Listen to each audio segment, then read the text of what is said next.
Hello everyone, तो कैसे हो आप सभी।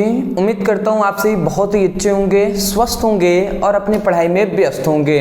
तो आज के इस वीडियो में हम पढ़ने वाले हैं एक बहुत ही इम्पॉर्टेंट टॉपिक, जिसमें हम बहुत कुछ जानने और सीखने का प्रयास करेंगे। जो यहाँ पे हमने लिख दिया है कि आवर्त वर्ग और ब्लॉक निकालना सीखें। मतलब हमारी आवर्त सारणी में हमें मान लेते हैं कोई परमाणु क्रमांक दे दिया गया, जैसे कह दिया गया क्वेश्चन दिया गया जिसमें कह दिया गया कि परमाणु क्रमांक 11 है। तो 11 परमाणु क्रमांक है, तो ये बताइए कि 11 जो परमाणु क्रमांक है इसकी आवर्त सारणी में आवर्त किस आवर्तक में होगा, किस आवर्त में है, इसका वर्ग कौन सा है, किस वर्ग में 11 जिसका परमाणु क्रमांक है ये किस वर्ग में होगा, और इसका जो क्या है ब्लॉक किस ब्लॉक में होगा, एस ब्लॉक में होगा या पी ब्लॉक में होगा या एफ ब्लॉक में होगा, ठीक है, या डी ब्लॉक में होगा। तो ये सब हमें पता करना है। मैं आपको विश्वास दिलाता हूं, वीडियो को अंत तक बने रहें। एक एक पॉइंट्स आपको इसी वीडियो में समझ में भी आएगा, प्लस आपको यहीं से तैयार कर लेंगे, दूसरा कोई वीडियो देखने की जरूरत भी नहीं पड़ेगी। तो ठीक है, विश्वास रखिएगा, और जो भी स्टूडेंट विश्वास रखेंगे मैं पूरी तरीके से कोशिश करूंगा उनको छोटी सी भी डाउट ना हो इसी वीडियो में वो समझ लें। तो देखिए यहाँ पे हमने लिख दिया है कि आवर्त वर्ग और ब्लॉक निकालना सीखें। अब हम निकालना सीखते हैं जी। देखिए इसमें कुछ भी ज़्यादा नियम मैं अभी नहीं बताऊंगा, और ज़्यादा आपको ध्यान भी नहीं देना है नियम में, प्रैक्टिस करेंगे सब समझ में आ जाएगा। एक चीज़ केवल आपसे याद रखना है, वो है इलेक्ट्रॉनिक विन्यास। इलेक्ट्रॉनिक विन्यास आपको पता होना चाहिए। मैं यहाँ पे लिख दे रहा हूँ इलेक्ट्रॉनिक विन्यास। अब ये मैं आपसे पूछता हूँ, बताइए इलेक्ट्रॉनिक विन्यास आपको याद है? ये आप मुझे केवल आप बता दीजिए कि इलेक्ट्रॉनिक विन्यास आपको याद है या नहीं। यदि याद है तो अच्छी बात है, और नहीं याद है तो बिल्कुल आप इलेक्ट्रॉनिक विन्यास आप तैयार कर लीजिएगा, ठीक है ना। इलेक्ट्रॉनिक विन्यास आप तैयार कर लीजिएगा। मैं यहाँ पे इलेक्ट्रॉनिक विन्यास लिख दे रहा हूँ, आप इसको याद कर लीजिएगा।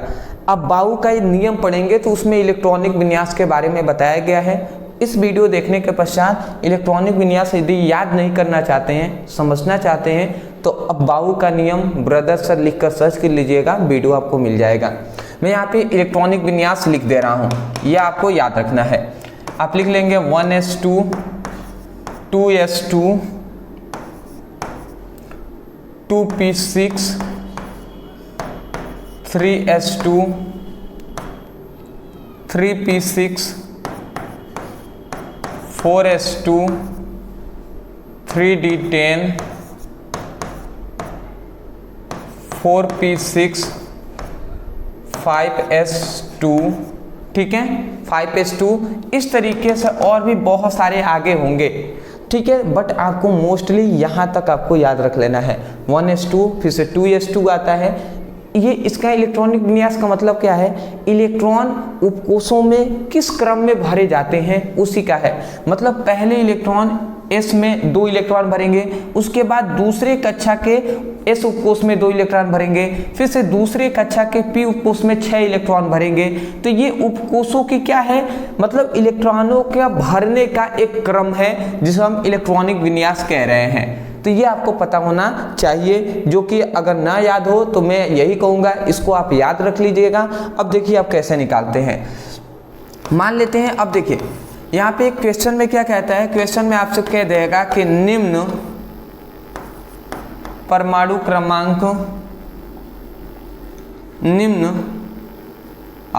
परमाणु क्रमांकों का क्या निकाल लीजिए, निम्न परमाणु क्रमांकों का आवर्त सारणी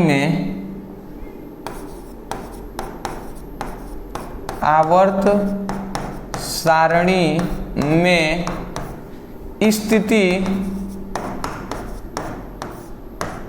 ज्ञात कीजिए।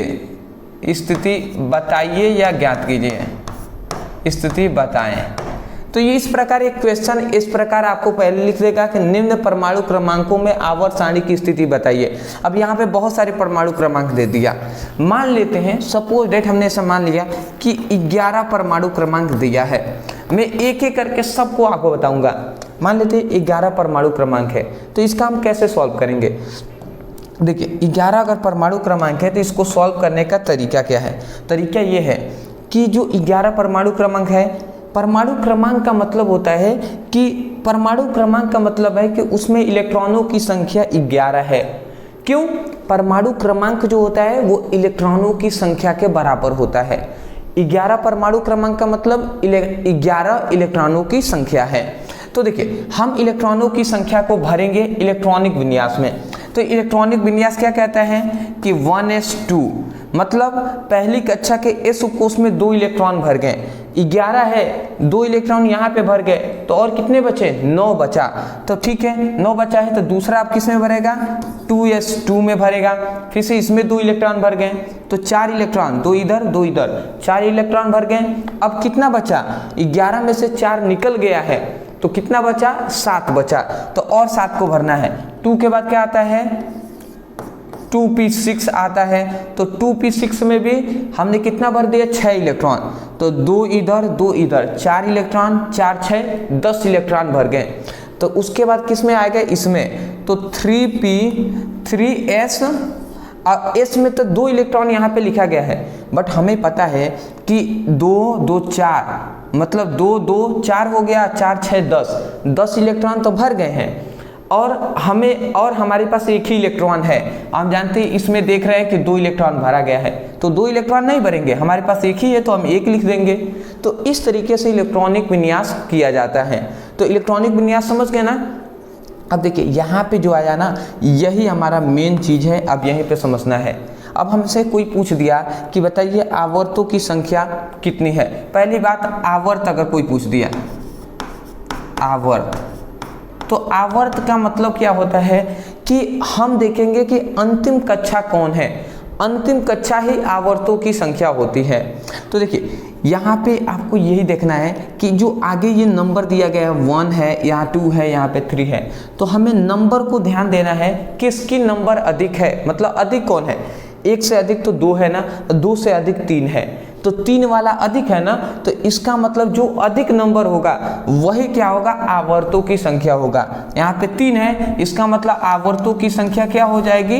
3 हो जाएगी। बात समझ गए। उसके बाद अब आता है कि ब्लॉक, कि ब्लॉक कैसे पता करेंगे कि किस ब्लॉक का है, S block, P block, D block या एफ ब्लॉक का। तो देखिए हम अंतिम में यहीं पे देखेंगे कि अंतिम इलेक्ट्रॉन किस उपकोष में प्रवेश करता है। उपकोष में हम देख रहे हैं यहाँ पे कि अंतिम जो एक इलेक्ट्रॉन बचा हुआ था, ये किस में प्रवेश किया? एस उपकोष में। तो एस उपकोष में प्रवेश किया ना, इसका मतलब इसका ये किस ब्लॉक का है तत्व? तो ये है एस ब्लॉक का तत्व है, एस ब्लॉक का तत्व है, ठीक है ना। जो ये सोडियम 11 है, ठीक है, 11 किसका परमाणु क्रमांक होता है? हमें पता है सोडियम का होता है, याद है तो, नहीं भी याद होगा तो भी हमें पता चल जाएगा कि एस ब्लॉक में ये तत्व है, ठीक है ना। अंतिम हमें देखना है एस में किस में रखा गया है। मान लेते हैं ये अगर नहीं होता, 10 ही यहाँ पे लिखे होते हैं, तो यहाँ पे ब्लॉक क्या कहते हैं? 6 इसमें भर रहा है ना, तो अब पी वाले को लिखते हैं हम। समझ में आ रहा है ना, ऐसे ही हमें समझना है। देखिए आवर्त हमने ज्ञात कर लिया, फिर से ब्लॉक ज्ञात कर लिया। अब आता है वर्ग कैसे पता करें कि आवर्त सारणी में इसका वर्ग क्या होगा, वर्ग। तो चलिए जी वो भी पता कर लेते हैं। वर्ग हम कैसे पता करेंगे? तो वर्ग हम पता कर सकते हैं।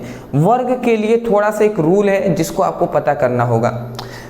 अगर एफ एस ब्लॉक में है, जैसे सभी ब्लॉक के लिए अलग अलग नियम है वर्ग ज्ञात करने के लिए, और वो नियम क्या है यहाँ पे हमने लिखा है। क्या लिखा है कि यदि एस ब्लॉक के लिए तत्व, यदि इस ब्लॉक के लिए हम क्या ज्ञात कर रहे हैं? वर्ग ज्ञात कर रहे हैं, तो रूल कहता है NS, मतलब अंतिम कक्षा के इस उपकोष में इलेक्ट्रॉनों की संख्या कितनी है, उस तरीके से लिखते हैं। फिर से यहाँ पे P ब्लॉक तत्वों के लिए अगर हम वर्ग ज्ञात करते हैं तो पहले आगे लिख लेंगे 10, उसमें प्लस करेंगे अंतिम कक्षा के इस उपकोष में कितने इलेक्ट्रॉन हैं, फिर से अंतिम कक्षा के P उपकोष में कितने इलेक्ट्रॉन है, और जब सभी को जोड़ेंगे तब जाकर निकलेगा, ठीक है। डी ब्लॉक तत्वों के लिए क्या है? n-1, अंतिम कक्षा से पहली वाली कक्षा के डी उपकोष में कितने इलेक्ट्रॉन है, उसको जोड़ के फिर से अंतिम कक्षा के एस उपकोष में कितने इलेक्ट्रॉन हैं जब जोड़ेंगे तब निकलेगा।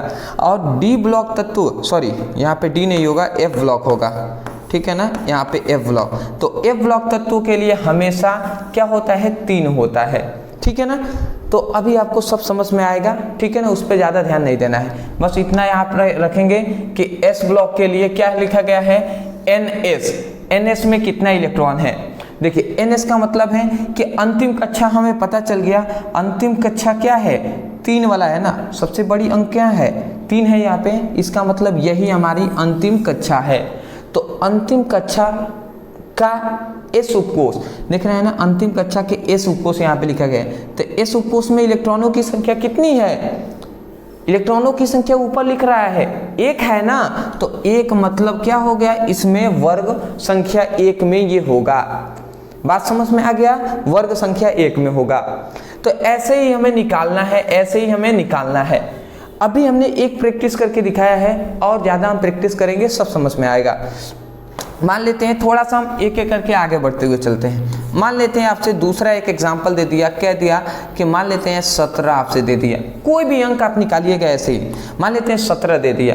हमें पता करना है कि इसकी किस आवर्त में होगा, कौन सा ब्लॉक है इसका, कौन से वर्ग में ये तत्व रखा गया है। 17 परमाणु क्रमांक है, इसका मतलब इलेक्ट्रॉनों की संख्या है 17। तो हम क्या करेंगे, सबसे पहले इसको इलेक्ट्रॉनिक विन्यास हम करेंगे। तो हम क्या करेंगे, 17 इलेक्ट्रॉन है तो 1s2 कर देंगे, 1s2 मतलब 2 इलेक्ट्रॉन यहाँ पे भर गए, फिर से 2s2 करेंगे, देखिए 2s2 है तो 2s2, फिर से 2p6 करेंगे, 2p6 है ना तो 2p6 करेंगे, फिर से 3s2 करेंगे, फिर से 3p और उसके बाद 6 है ना। तो अभी हम देखते हैं, देखिए कितने इलेक्ट्रॉन भर गए हैं, यहाँ पे 2 4 इलेक्ट्रॉन भर गए, और 6 10 4 और 6 10 इलेक्ट्रॉन, 10 2 12। अब 12 के बाद अब हमारे पास 17 में से 12 तो भर गए हैं, कितने इलेक्ट्रॉन बचे, और हमारे पास 5 इलेक्ट्रॉन बचे हुए हैं। और हम देख रहे हैं यहाँ पे अंतिम में 6 इलेक्ट्रॉन भरने को कह रहा है, मतलब p में अधिक से अधिक 6 भरे जा सकते हैं। हमारे पास तो 5 ही न बचे हैं, 12 तो भर दिया है, 5 बचे हैं, तो हम 5 को यहाँ पे लिख देंगे जी, 5 हमने यहाँ पे लिख दिया, बात हमारे इलेक्ट्रॉनिक विन्यास कंप्लीट होता है।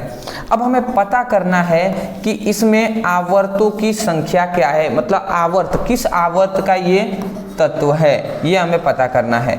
तो हम लिख देते हैं यहाँ पे आवर्त, फिर से यहाँ पे हम लिख देते हैं ब्लॉक, और फिर से यहाँ पे हम लिख देते हैं वर्ग। तो अब हम एक एक करके ये तीनों का पता कर लेते हैं, ठीक है ना। देखिए कैसे आवर्त पता करना है, हम देखेंगे यहाँ पे अंक जो आगे लिखे गए हैं उसमें सबसे अधिक किसका अंक है। देखिए 1 है, 1 से बड़ा यहाँ पे 2 दिखाई दे रहा है, 2 है, 2 से बड़ा यहाँ पे 3 दिखाई दे रहा है। तो 3 वाला जो अंतिम हमें दिखाई दे रहा है, 3 ही ना सबसे बड़ा है, तो जो बड़ा अंक होगा वही हो जाएगा आवर्त। तो आवर्त किस आवर्त का है, तीसरे आवर्त का है, ये बात हमें पता चल गया, तो 3 हमने लिख दिया। ऐसे ही आपको करना है। उसके बाद आप देखेंगे कि हमारा अंतिम इलेक्ट्रॉन किस उपकोष में प्रवेश कर रहा है। तो अंतिम इलेक्ट्रॉन के लिए हम यहीं पर देखेंगे जी, सबसे अंत में आएंगे देखेंगे। तो अंतिम इलेक्ट्रॉन जो 5 इलेक्ट्रॉन भर रहा है वो किस में, p में तो भर रहा है ना, p उपकोष में। इसका मतलब ये p ब्लॉक का तत्व है, p ब्लॉक तत्व है, p ब्लॉक के अंदर जो तत्व आते हैं उसी के अंदर का ये है। उसके बाद किस वर्ग का ये है, इसकी वर्ग क्या है ये हमें पता करना है। तो देखिए यहाँ पे रूल ये कहता है कि p ब्लॉक में यदि आ गया तो p ब्लॉक के लिए, s ब्लॉक के लिए हमने बताया था ns होता है, ns में इलेक्ट्रॉनों की संख्या। और p ब्लॉक के लिए रूल क्या कहता है, 10 प्लस ns में कितने इलेक्ट्रॉन होंगे और np में कितने इलेक्ट्रॉन होंगे। तो देखिए आप बात को समझिएगा, यहाँ पे क्या कह रहा है, यहाँ पे कह दिया, मैं यहाँ पे साइड लिख दूँ, यहाँ पे लिख दे रहा हूँ। यहाँ पे कह रहा है कि यहाँ पे सबसे पहले वो कह रहा है 10 और रूल कहता है ns में कितने इलेक्ट्रॉन है उसकी संख्या, फिर से np में कितने इलेक्ट्रॉन है इसकी संख्या।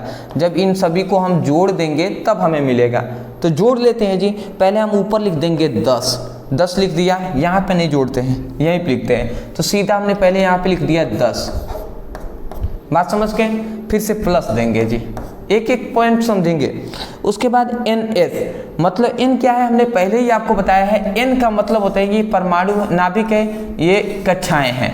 तो जो अंतिम, मान लेते हैं ये अंतिम कक्षा, इतनी कक्षा है तो इसको हम अंतिम कक्षा कहेंगे, तो इसे हम N से दर्शाते हैं। अंतिम से पहले वाली कक्षा को N-1 से दर्शाते हैं, उससे पहली वाली कक्षा को N-2 से दर्शाते हैं। तो N क्या है? अंतिम कक्षा है। तो N का मतलब अंतिम कक्षा। अंतिम कक्षा हम जानते हैं तीसरा है, तो ये अंतिम कक्षा है। तो अंतिम कक्षा के S उपकोष में, S लिखा गया ना, तो S उपकोष में कितने इलेक्ट्रॉन? तो देखिए ये भी तीसरा कक्षा है, ये भी तीसरा, तो ये तीसरी कक्षा का है, ये दोनों दूसरी कक्षा के है, ये पहली कक्षा, पहली दूसरी का 2 हैं, तीसरी में देख रहे हैं यहाँ पे 2 है। तो तीसरी में कह रहा है कि NS, मतलब अंतिम कक्षा 3 ही है, तो यहाँ पे S उपकोष में कितने इलेक्ट्रॉन है? 2 है ना। S उपकोष में कितने इलेक्ट्रॉन? 2 है, तो हम यहाँ पे लिख देंगे 2G, ठीक है, P से प्लस। फिर से कह रहा है कि अंतिम कक्षा के P उपकोष में कितने? अंतिम कक्षा के P उपकोष में 5 है, तो 5 हम लिख देंगे। ऐड कर देते हैं, 10 2 12 और 5 17। तो ये जो 17 आया, 17 का मतलब है कि वर्ग संख्या किससे? 17वें में होगा। तो ये रूल है, इसको आप जरूर तैयार कर लेंगे। आपको रूल का स्क्रीनशॉट लेना है तो अभी आप जरूर इसको ले लीजिए। यहाँ पे हमने इलेक्ट्रॉनिक विन्यास भी लिखा हुआ है, सब कुछ लिखा हुआ है, ले लिए होंगे। चलिए आगे बढ़ें और मान लेते हैं सपोज है तीसरा, और भी कोई एग्जांपल आप सोच के बता लीजिएगा, ठीक है। मान लेते हैं सबसे अच्छा है 20 हमने मान लिया, मान लेते हैं 20 परमाणु क्रमांक दे दिया और आपको निकालना है, तो आप सबसे पहले इलेक्ट्रॉनिक विन्यास लिखेंगे। तो चलिए 20 का लिखते हैं, तो हम क्या लिखेंगे? 1s2 2s2 2p6 3s2 3p6 4s2, अब फिर से 3d, और उसके बाद d में हम अधिक से अधिक 10 इलेक्ट्रॉन भरे जा सकते हैं। देखिए 4s2 के बाद 3d10 आता है, तो 3d10 में हम जानते हैं d में 10 इलेक्ट्रॉन भरे जा सकते हैं। तो अभी हम देख लेते हैं 20 हमारे पास टोटल है, यहाँ तक कितने इलेक्ट्रॉन भरे जाएंगे? यहाँ पे 2 इलेक्ट्रॉन 2 इलेक्ट्रॉन 4 इलेक्ट्रॉन भर गए हैं, फिर से 6 इलेक्ट्रॉन, तो 4 6 10 10 2 12 12 6 कितना होता है? 12 6 18 18 2 20। तो भैया 20 तो यहीं पर कंप्लीट हो जाता है। 20 इलेक्ट्रॉन है, अब 20 भर गए हैं, इसका मतलब इसकी कोई हमें आवश्यकता नहीं पड़ेगी, तो यहीं तक हमारा कंप्लीट होता है, यहाँ तक, ठीक है ना, सॉरी, यहाँ तक हमारा कंप्लीट होता है। अब हमसे कोई पूछ दिया कि बताइए आवर्त कितना है इसमें, तो हम देख लेंगे कि अंतिम कक्षा कौन सी है। तो अंतिम कक्षा अगर हम देखते हैं तो यहाँ पे देखिए अंतिम कक्षा, यहाँ पे देखिए सबसे बड़ी अंक कौन है? आगे में देखते हैं 1 है, 1 से बड़ा है 2, 2 से बड़ा है 3, 3 से बड़ा है 4, 4 से कोई बड़ा दिखाई दे रहा है? नहीं है, तो इसका मतलब 4 ये हमने लिख दिया, ठीक है ना।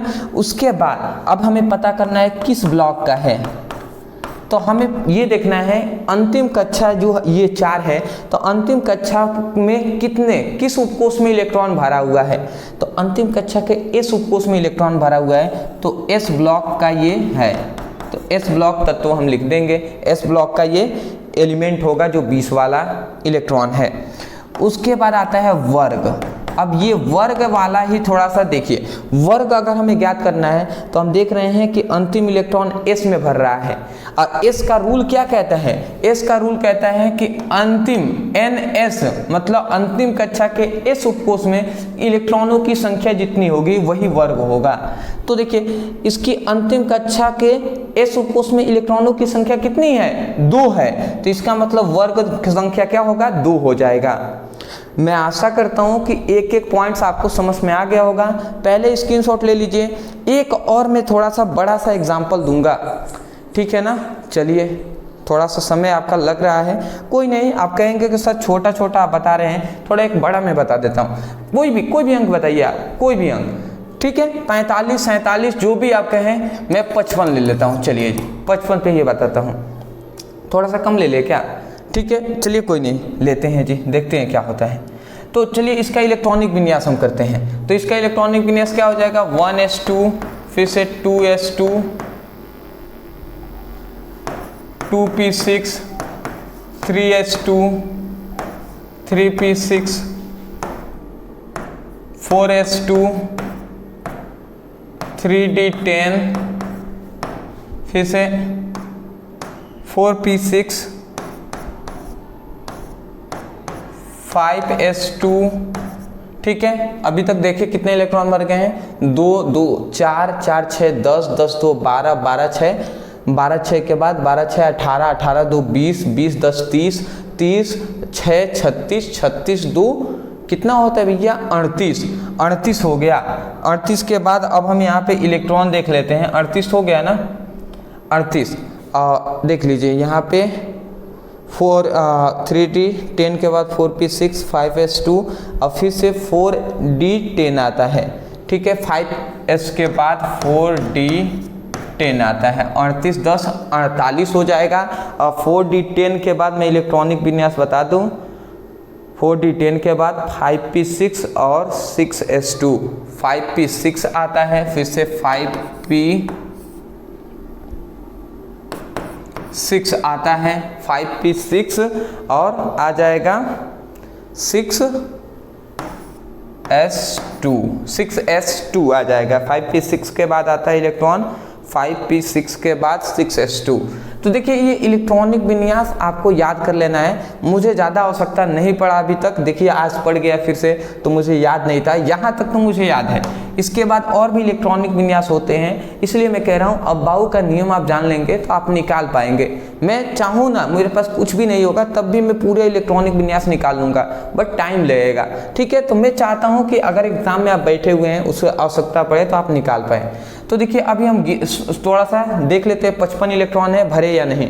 देखिए 2 2 4 4 6 10 10 2 12 12 6 18 18 2 20 10 30 6 36 36 2 38 38 10 48 48 और 6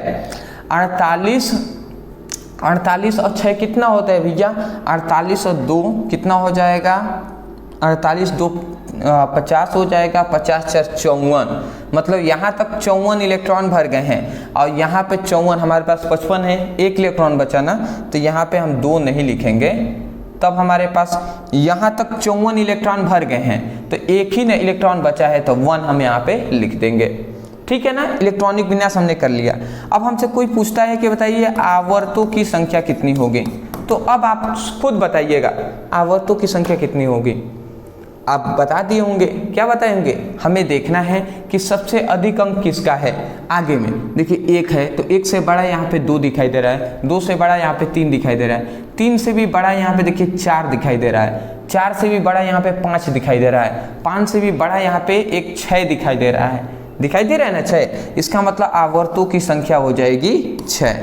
कोई भी डाउट है, नहीं होना चाहिए।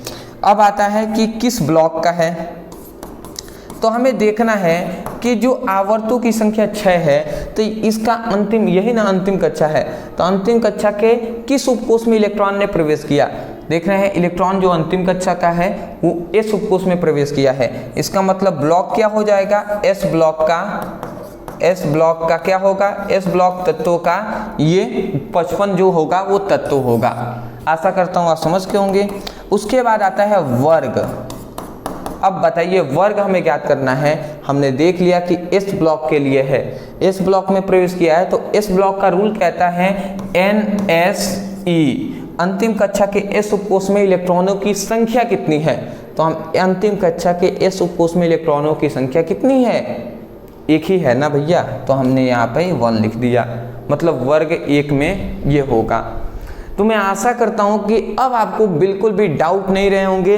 अब आप समझ गए हैं कि किस प्रकार हम आवर्त, वर्ग और ब्लॉक निकालेंगे, और जितना आप प्रैक्टिस करेंगे आप समझ पाएंगे। मैं एक रिक्वेस्ट आपसे करूंगा कि इसको आप ज़रूर याद कर लीजिएगा, ये रूल है, नहीं तो आवर्त निकाल लेंगे, ब्लॉक भी निकाल लेंगे, परंतु वर्ग आप नहीं निकाल पाएंगे। वर्ग के लिए ये रूल है। तो अदरवाइज मैं आशा करता हूँ आप समझ के होंगे। मैं यही कहूँगा, यदि सच में आपको इस वीडियो से सीखने को मिला है, समझ में आया है, तब जाकर वीडियो को लाइक करके चैनल को सब्सक्राइब कर दीजिएगा, क्योंकि आपकी सपोर्ट की बहुत ज़्यादा ज़रूरत है। और यदि आपको समझ में आ रहा है, आप सपोर्ट नहीं करेंगे तो कौन करेगा।